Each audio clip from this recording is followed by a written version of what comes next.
Hello and welcome to Daily Reflection with Aneel Aranha. Today is the 28th of January 2020. We're going to reflect on Mark chapter 3, 31 to 35. Then Jesus' mother and his brothers came, and standing outside, they sent to him and called him.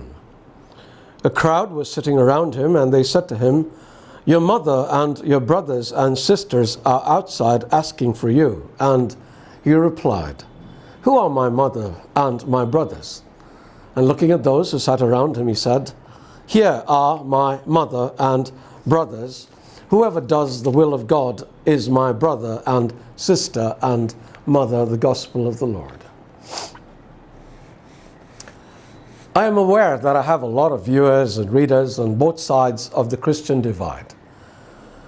I'm also aware that those who are not Catholic have a lot of respect for me because although I state my beliefs, it is always reasonably and without any desire to score points. I take Paul's words to make every effort to keep the unity of the Spirit through the bond of peace very seriously.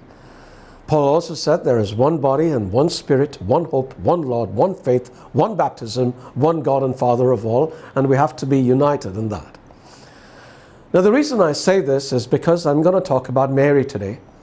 Very strangely, a subject of great friction among Christians.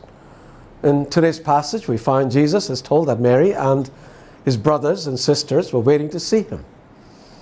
"Who are my mother and my brothers?" he asked. And looking at those who sat around him, he said, "Here are my mother and my brothers. Whoever does the will of God is my brother and sister and mother." And some suggest that Jesus was belittling his mother, which presumably meant that they could belittle her too. On the contrary, Jesus was honoring her. There has perhaps been nobody in human history other than Jesus himself who has been as obedient to the will of God as Mary. The question Jesus asked was rhetorical. The point he was trying to make to his listeners is that they too were his family if they observed the will of God, although I still haven't worked out how anybody could be Jesus' mother. But why disparage Mary? That's the part that has never made any sense to me. I suspect part of it is overreaction to the great devotion Catholics show to Mary, but that is a stupid reason to show such hostility towards the mother of Jesus, no? Think of it this way.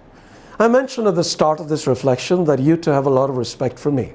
If you didn't, I figure you wouldn't watch this. Now, if you were to meet my mother, would you not be respectful towards her? Now, my mother is the mother of a man. Mary is the mother of the Son of God. So come on, guys. And my dear Catholic brothers and sisters, it's fine showing devotion to Mary. I have a lot of fondness for her because she was instrumental in bringing me to Jesus. See my testimony. But try to remember that she's not God, okay? Because sometimes it seems suspiciously like we believe she is. Jesus is God and salvation is through him. He is the one worthy of all honor and praise, and rightly so. Because of his great sacrifice, we all get to heaven. So let's worship him, and let's have a lot of devotion to Mary, and we're all good. May they both bless you. God be with you.